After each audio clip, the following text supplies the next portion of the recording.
Purple Line is a community podcast bringing you in-depth conversations with diverse leaders in the public and private sectors. Whether you're a student looking to gather advice or a professional tuning in for valuable resources, our dynamic programming provides inspiration and insights for all ages and backgrounds. I'm Ann Gomez Orta, your host of the Purple Line podcast and the CEO of the Congressional Hispanic Leadership Institute. Welcome. Omar Franco, thank you. Thank you for being here on the CHLI Purple Line podcast. Yeah, of course. Great to be here. Yeah, so for the audience, this is truly an honor and an opportunity here for everyone because you are one of the founding members of the Congressional Hispanic Leadership Institute, and we'll get into a little bit of that.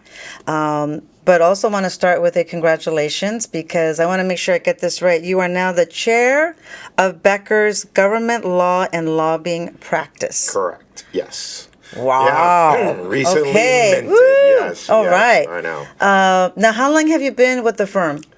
This will be my 15th year. Okay, so you beat me with 1 year from Chile because I've been here 14 and a half. Right. Yep. Yeah. Oh my God, time does kind of fly, It huh? does. Dang. It does. So tell us a little bit about the practice, because obviously knowing you for the number of years that I've been, and that I've called you boss, I know you don't have a law degree. I do not. And it says on here, government law and lobbying firm. So walk us through a little bit of that. So it's been a practice. So from the inception of the firm, so Alan Becker was a state rep. So when he got out and started to open up his own private practice, government law or lobbying was going to be a part of it. So, and it's twofold, right? There's the legal part where you do land use, you do a lot of, actual legal things, but then, the straight up lobbying part. Right. So That's for the most different. part, right. So for the most part, a lobbyist does not have to be a lawyer, but a lawyer to do the land use things when you're dealing with cities. So there was this confluence of both practices kind of coming together. And then Bernie Friedman, who was one of the first hires of Becker, it was perfect because he had been Congressman Larry Smith's chief of staff. So he kind of knew the federal level, but then he was going back home and he started the state and local practice. So really it was local Broward politics. And so right now he probably has 50 or plus clients that are all Broward based. So if you want concessions in Fort Lauderdale Airport, you better call Bernie, right? Or if you have an issue in the city of Hollywood or Broward County, Bernie's your guy.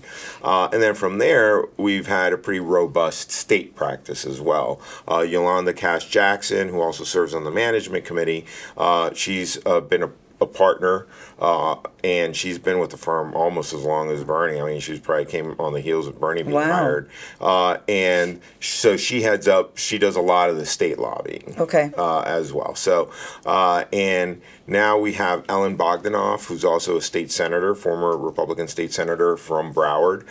She's on the state team. Oh, okay, cool. And Jose Fuentes, who who deals a lot with the Miami-Dade and state. So, but from those origins, with basically Yolanda and Bernie, when I talked to Alan Becker, I had, left Mario's office. I'd been at a boutique shop. I was by myself at Franco Government Relations, and I got to tell you, I hated every minute of being by myself. What you don't like being the business development, the IT department, and the accountant? That's a lot of hats. I'm a dude in my basement, and I come across as a dude in my basement, and so, it was just. It was a little awkward. It was not a good fit. So and I shopped my book around, and I had offers from some other prominent lobby firms in town, but none of them felt like a good fit. So when Alan Becker approached me, he said, listen, we have a great state and local team.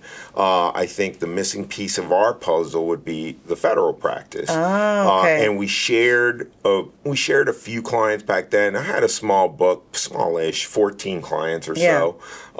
That's a lot. It is. It's for just being a dude in the basement. Right, that's a lot. Right. And so he goes, bring your book here. here. Yeah. And then we will provide you with resources. We'll help you find, a more permanent space. What help do you need? So part of my litmus test is like, okay, I need a partner. And that partner, who happened to be Kendrick Meek, was running for Senate. Yeah. And Kendrick's did not make it, but his chief of staff then, Clarence Williams, was like, hey, I'm obviously not going to be a Senate chief now. What do you think we can do?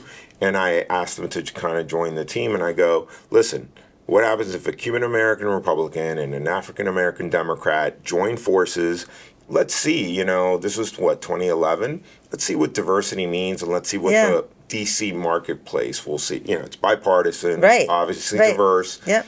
Boutique, right? But, and here we are. We're like a 15-year overnight success story. I love it. So yeah, and from there we just built it out. We're up to registered lobbyists, about 13, 14 of us. So I could go and that's here in the Washington, that's just D.C. here in office. D.C. So really the exponential growth happened in the D.C. office, while the state folks, it's a very robust and senior team, but they just haven't raised the headcount. Like Jose was really like the last person to come on board. Max, we have a bunch of more associates, kind of junior lobbyists that we're slowly bringing up to the fold as well, and we're really excited about that. So I'm curious from the growth standpoint,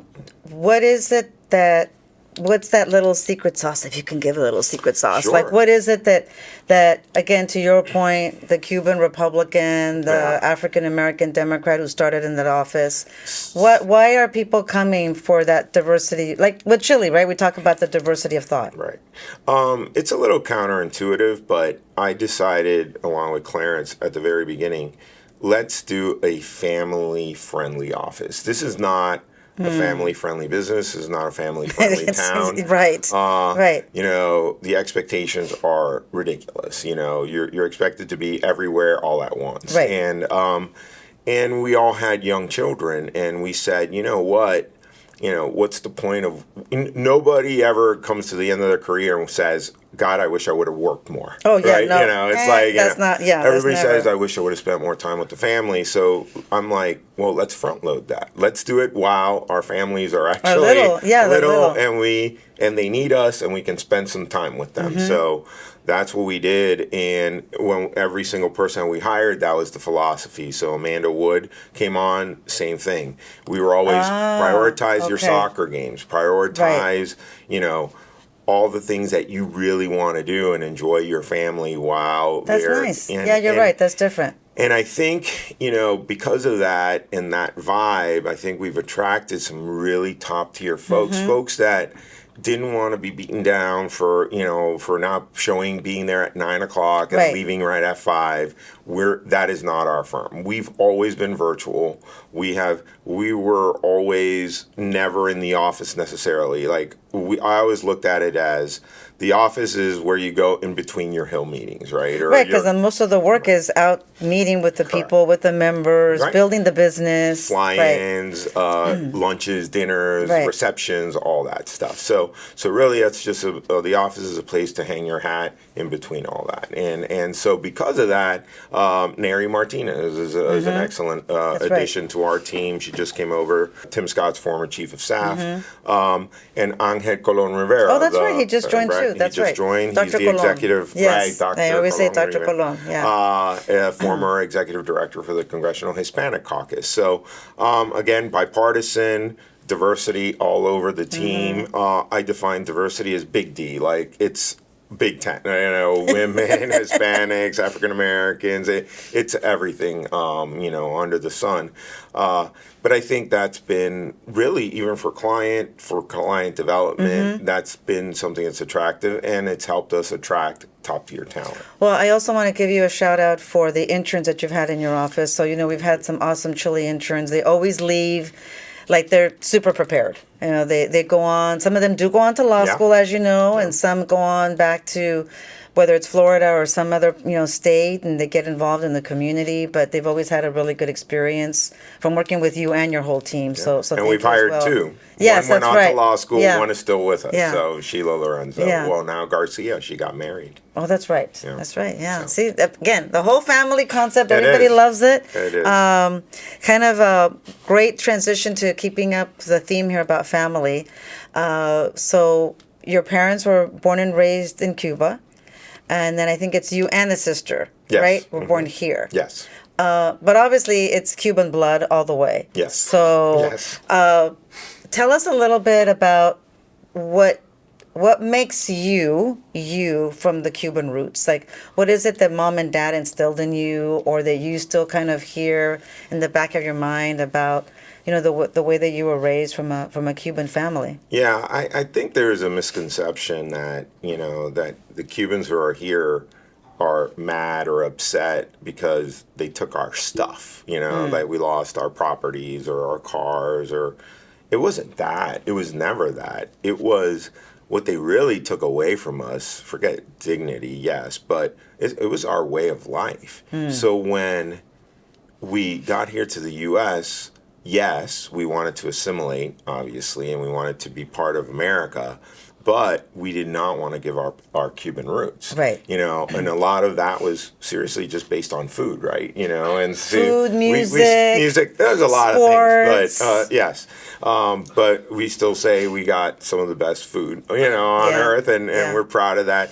And that's where it starts. It started in the kitchen, right? And so we did not have, for us, it was Nochebuena, and Right. for us it was, there was a turkey somewhere in the house, but nobody's eating the Right. turkey in Thanksgiving. Everybody Yes. eating lechon, Right. arroz con frijoles, the whole nine.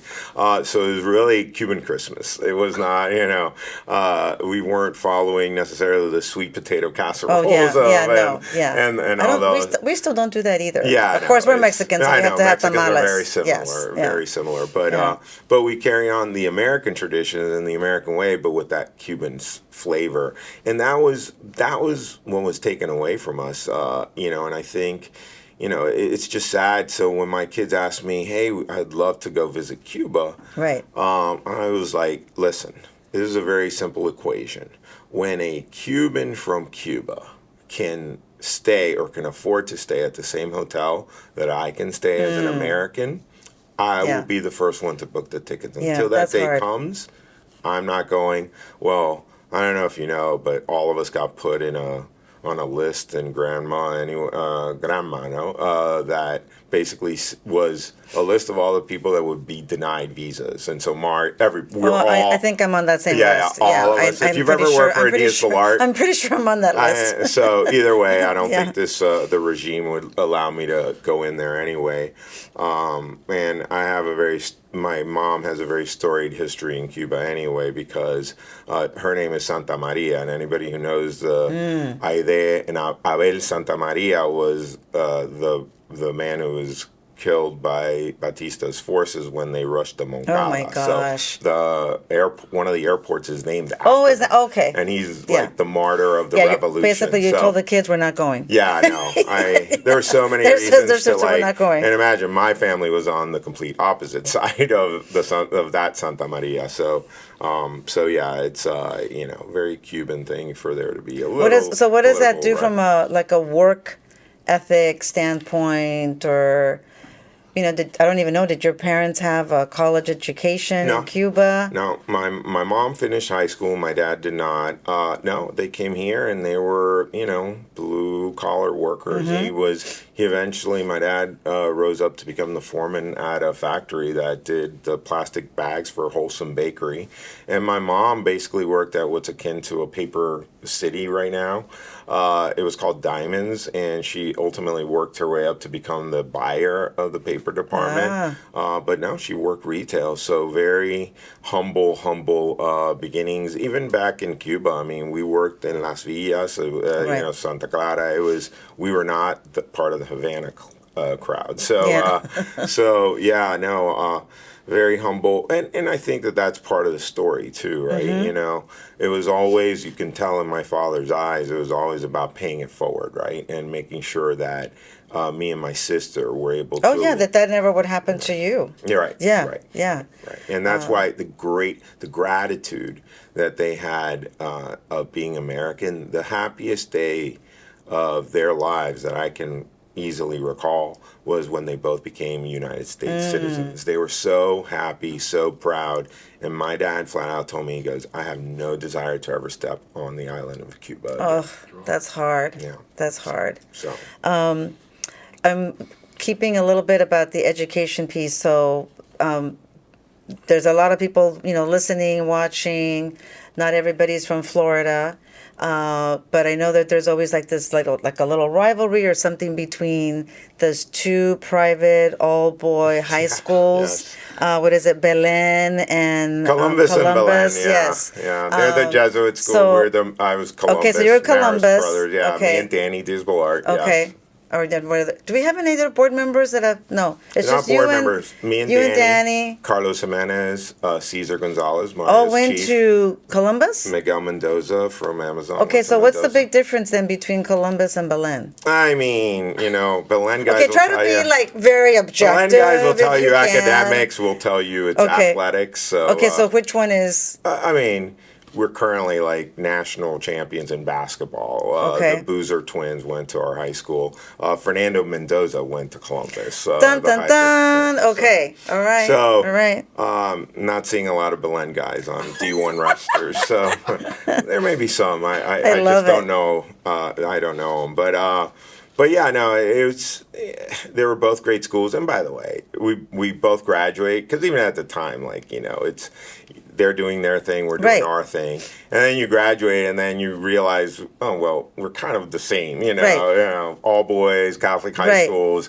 And then it ends up being, oh, wait, maybe it's Columbus and Belen against the rest of the world, And so I'm sure there's a little bit of that sometimes. There's a little bit of that going Yeah. on. But I have I talk to my Belen friends all the time. Yeah. So there's a bunch up here as well. Oh, really? Oh, yeah. So is there a Belen or a Columbus alumni club up here? The president of Columbus came up a really? few years ago, went to FIU, did a little reception. There were a bunch of us. There was like a good 20, 30 in the area. And I mean, it's not a huge high school. I mean, at the end of the day, there was like about 250 boys per class. So I'm always fascinated by high school rivalries because where I grew up, we only had one high school. All right. It wasn't until my baby sister, who's much years younger, they added a second high school in the town. So and for Columbus, it was controversial. I don't know if it's Which one? controversial, but Columbus, because we also played all our sports at the highest level. So it's class 8A, class 7A. So we play against all the big public schools. Okay. So we play against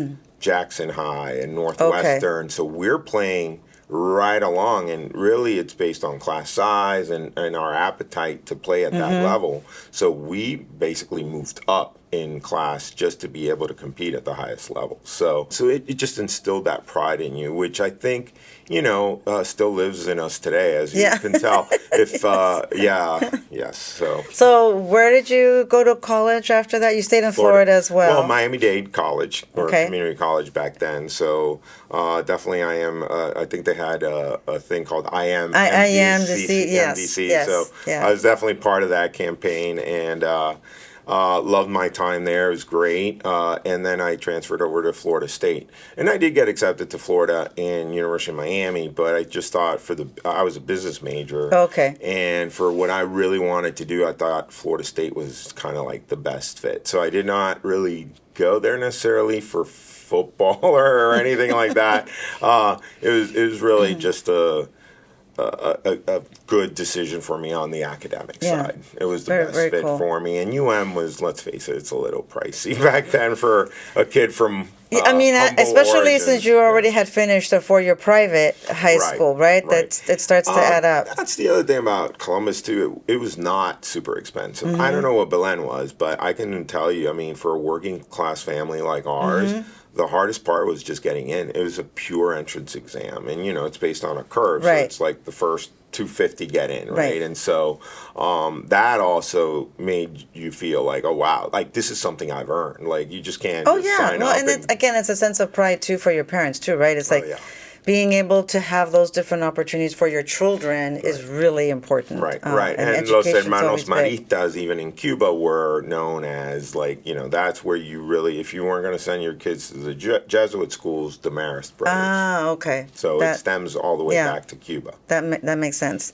Kind of skipping up a little bit, I know we've had this conversation before, but I'd like for you to share the story with the audience of how you ended up moving to Washington, D.C. To work for Congressman Mario Diaz-Balart. Yeah, I was at the University of Miami. I was doing great. I was assistant VP for government relations when President CHLI got there. She promoted me and gave me both the state and the federal books for the entire university. I had been at the medical school only. So when she was the one who gave me the promotion, I would probably still be there today, quite frankly. But when Mario decided to run, it was personal. I mean, I had been his legislative assistant when he was at the state level, and we'd always stayed, and once you work for a Diaz-Balart, like, you always work for a Diaz-Balart. Yes. And I guess it's the same if you work for any Congress member, right? There's kind of like this sense of loyalty. Yeah. And we're only 4 years apart. So, like, there was definitely a camaraderie there. And, and even when I worked with him at the state, the Diaz-Balart family, they were so welcoming and so... inclusive. So when he decided to run, I was like, first thing, I'm like, all in. What do you need? Let's go.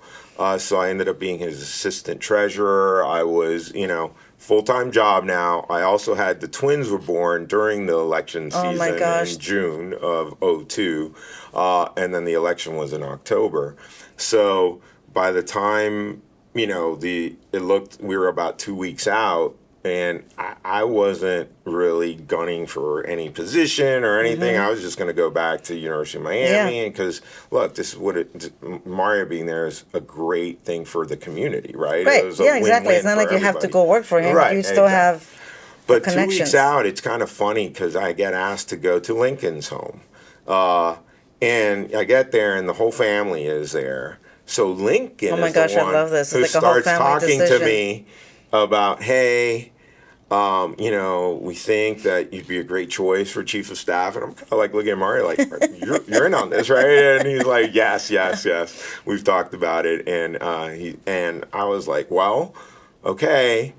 We had just bought a house. Oh, my God. So you had just bought a home and you had just had the twins. Right. And so I go, one quick, I'm going to need a minute because I got to sell this to my wife, and so God bless, you met my wife. She's absolutely wonderful. She looked at me and she's like, she kind of said, well, it's Mario, there is no other answer but yes. And I'm like, but if we're going to do this, we're going to do this right. We're going to move there. We're all in. We're not going to do this back and forth thing. And she was like, no, absolutely not. So we sold the house. We packed up the twins who were kind of like this big at the time. They were born 2 months early. Now they're like taller than you or taller than me for sure. And we just, drove up, found the place, a little apartment on Porter, and then we eventually moved out to Virginia. We've been there now. Kids grew up there. They graduated high school there. So, yeah. Wow.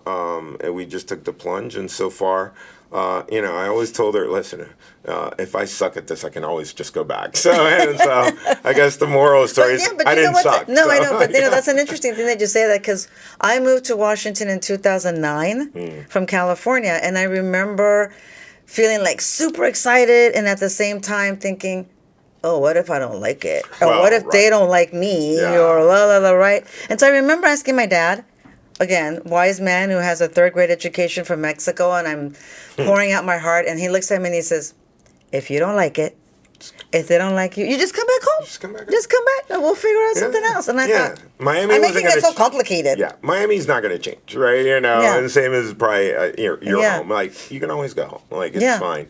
But no, I mean, so far, this has become our home, and the kids love it here. So, no plans. But I do love going back to Miami, obviously, and we represent a lot of folks from down there. So, but it's great. I feel like a tourist now that knows his way around, and so it's great. Okay, that's good because there's a lot of new things going on in Miami every time you go back. But I still know my shortcuts are still good. So, okay, there you go. They haven't closed the roads, so you got that. Keeping on a little bit of the experience in Congressman Mario Diaz-Balart's office, I mentioned you're one of the founders and you helped found CHLI in 2003 when Lincoln, Ileana, and Mario decided, and I think it was maybe like 8 corporate executives or so started it. But aside from that, you also helped start the Hispanic Conference. Yes. So share a little bit more about that. So when we first got here, I mean, Mario was, it was Lincoln, Ileana, and then Henry Bonilla. And so Mario getting here from Texas, right? So Mario getting here was a big deal. Like everybody was really excited. And then Bush was coming up for his reelection in 2004. So one of the things when I was talking to a lot of the Bush guys were like, well, what are the Democrats doing? And how can we replicate what they're doing and then, start rolling that out. So first things first, they had the Hispanic caucus. Let's do the Hispanic conference. So I got together and I did the paperwork. I figured out how to do it. And then we actually got the 4, and then we added what I call our Iberian Peninsula friends. So we added Pat Toomey, Richard Pombo, and I forgot. Pombo's from California. And I forgot who there was a third. So altogether there were 7 congressmen who joined officially, and then you could do associates.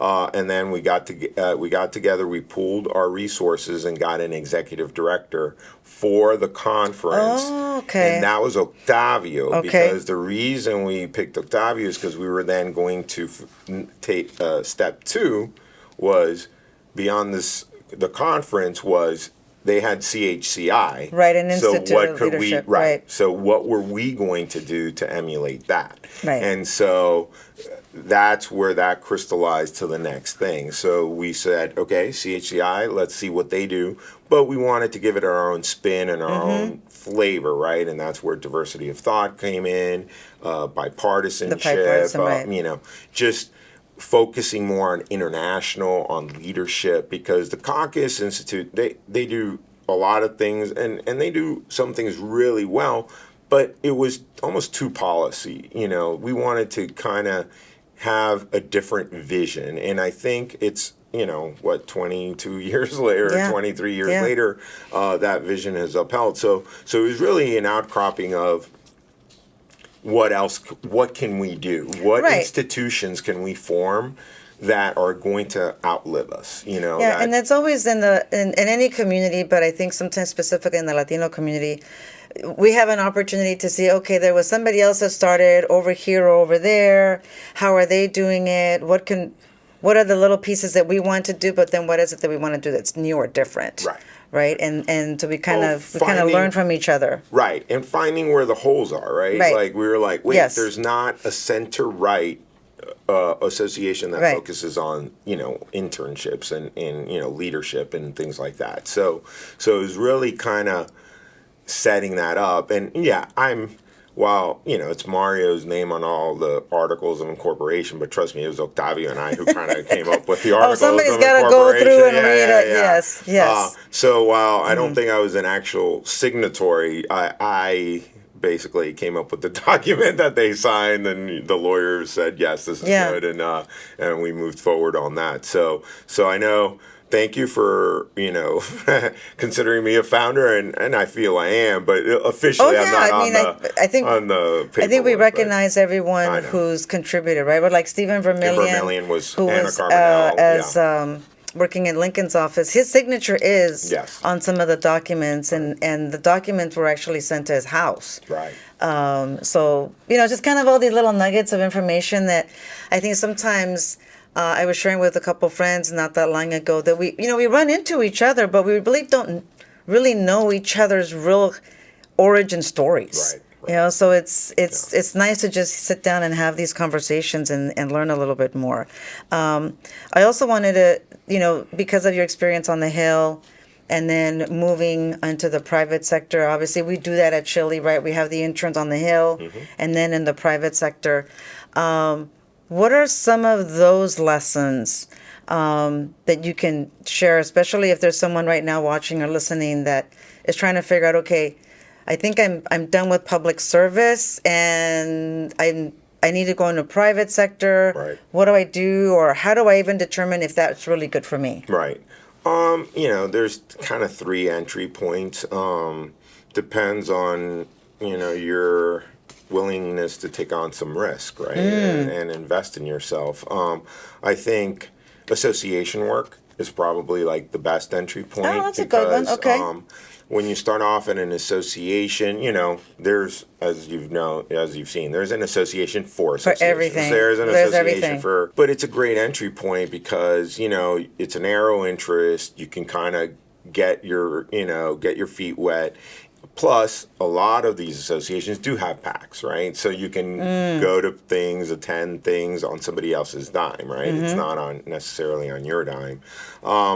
Then I think the next evolution would be an in-house gig, like something where, like Miguel Mendoza when he went to Amazon, right. or, so many of our folks have gone on to just a corporate type of setting. I think those are interesting because, you have one client, but then from there you do usually manage or work with outside consultants and multi-client firms. So you kind of start to get different perspectives. Right. Of how things work. Right, and then you're more of a managerial role because, quite frankly, you're doing your thing, but you're also dealing with the consultants to make sure that they're helping you do your job, right? So I think that's a little bit more than an association, even though associations also have outside consultants. Yeah, it's not a little different in the work, the day to day. Yeah, but they do tend to want to do things, I think, internally, right? A lot of associations would rather just do it internally. It's the really big ones that have the outside consultants. And then at the end of the spectrum, I think I would put multi-client lobbying, what we do. Multi-client, it's funny because you have to develop your own book of business. Oh, yeah, and it's always a balance between trying to get the new clients and managing the ones you have, and that little balance. Oh, yeah. I've been in that dance before. Yeah, and it's, it's a lot of work, right? It's a lot of, a risk, quite frankly. I mean, success is not guaranteed. It's, sometimes you have good years, sometimes you don't, right? And so I think, when you work at a big corporation, I mean, you're at the whims of, the economy at large, but everybody's going through it. Where in a multi-client firm, it's basically, what you put in is what you get out. And, the only thing you can really put in is time. It's right? time. So, right. And so you have to be really strategic and, in a family-friendly office where you're still trying to spend time with your kids and do all that. I think it's, but the good thing is now, that we are a 15-year overnight success story. And the kids are off to college and graduating. And graduated. Yes. And I think, it's a lot easier for Neri and Angel, who are most recent additions, than it was for Clarence and I when we first started it, right? Because now they have everybody, the entire team to sell, right? And that's true. And it's a bigger family, right? And forget the 14. We're at about 100 clients. Some huge, that everybody's heard of, like Disney or Paramount or Johnson & Johnson, and others that nobody, just small startups that are just starting to get, or like some county or cities that we you do also a lot work of with. Municipal work from day one. We wanted to keep, if not in revenue, at least in client numbers, a 50-50 split between public sector clients and private sector. That's good. We love public sector clients because they do multi-year contracts. Private sector is year to year. Yeah, that's true. Plus, the wins on the public sector sometimes are very quantifiable because if it's an earmark or if it's something very specific, you can quantify, hey, this is what you spent on us as a consultant. Right. There's an end to the project or something like that. Right. Well, this is what you spent on us, and this was your rate of return. That we were able to get you a $1 million earmark. You know? And that more than amply justifies the contract. So we also, especially since it's a lot of Florida municipalities and, we're a Florida firm, we do give friends and family prices in terms of we understand that this is taxpayer dollars, Right. that it's not, like a corporate or, profit dollars. So we do try to, give those contracts. We do give those discounts so that it's a great value for the taxpayers of that community, so that everybody is like, okay, yeah, That's this good. is great, yeah. So, and sometimes it's my hometowns, Coral Gables, it's like I would do that just because it's where I grew up, and so it's kind of cool being the federal. Lobbyist for your for hometown. where where I went to my grade school. Yeah, Yeah. it's So my last question is going back to your high school days. Now that you know what you know, what would you be telling Omar before he graduated from high school? I mean, look, life is a journey, right? And you never know. From an early point, I said to myself, I'm not going to put the type of pressure I've seen other people put on themselves in terms of, I'm not going to set these, I don't have to have all the answers to my entire life in front of me. And it's something we run a fellowship. It's called a Lex Fellow. It's undergraduate students who are looking at law school. Oh, As okay. and so they always run them by our shop as like, here's a law firm that is in DC but not doing law, Right. and this is what that looks like. So, and we get high marks. But one of the things I always tell those kids is like, listen. I've always envied those kids that were like, from the minute they were 5 years old, they knew what they were going to do. That wasn't me And either. that wasn't me. And I mean, I kind of did, but I changed my mind all the time. no, I literally, my first job out of college was like a buddy of mine just calling me like, hey, what are you doing? I'm like, nothing, going home and getting beer. I have no idea. And he goes, I think I have something for you. Okay, It's there to you be go. a campaign manager for the state rep, and you have a business degree, so you can obviously balance a checkbook, and you have an English degree, so you can maybe write a little copy at the 6th grade level. I'm like, I could probably do that. That's good. Yeah. And literally, that's how I got into the business. And then there was a 5-year hiatus where I worked for Woolworths. I did their management training program. Wow. I was an accountant or bookkeeper, really, at a small swimming pool distributor. And then life, knocks on the door. I think the only thing I would, listen, I'm super happy where I am, but it was, I realized when I had an opportunity. So there are very few times when something's happening and you realize, this is a life moment. Oh, yes. Right? Okay, that's a good point. You reflect on it and you go, oh, wow. But almost at every single juncture in that road, I've always been in the back of my mind, I'm like, Omar, when I interviewed with Mario the first time to get the state position, this is a life moment. Don't blow this. I intrinsically knew, like, hey, this is it. And that's also very specific because you knew him. Like you're basically buddies working in Tallahassee together and what have you, right? But then to make that switch and understand that, right? That's a lot of maturity. That's a lot of like, whoa, okay, this is serious. I got into it a little bit later in the game, so I was 27. So, I wasn't coming, 22 coming right out of college. But yeah, no, I think that, it was huge getting to, get that experience. But the whole time I basically just said, when I got that phone call after 5 years hiatus, hey, would you be interested in coming back, coming as a legislative assistant to the state rep that I did the campaign 5 years ago? Cecilia Arteaga, I'll never forget. She called me and I was like, I had just started a new job at the swimming pool distributor, and I put in my 2 weeks notice that day. I had to give up the apartment that I was leasing. I had to move back home because the reduction in my pay was so drastic that I just had to go back and live home. Yeah. And I go, this is it. I don't know what's going to happen from this point on, but this is the fork in the road. Right. And that if I don't take this road, it'll never happen, and I'll be stuck, in accounting world for the rest of my life. And look, I still do a lot of the accounting stuff in our office. I never let that go, but now it's, I'm running basically my the own whole business. operation. Yeah. Right. The DC office and now the whole practice. So yeah, it's just, so I don't know, I think, luckily, and I had great role models around me, like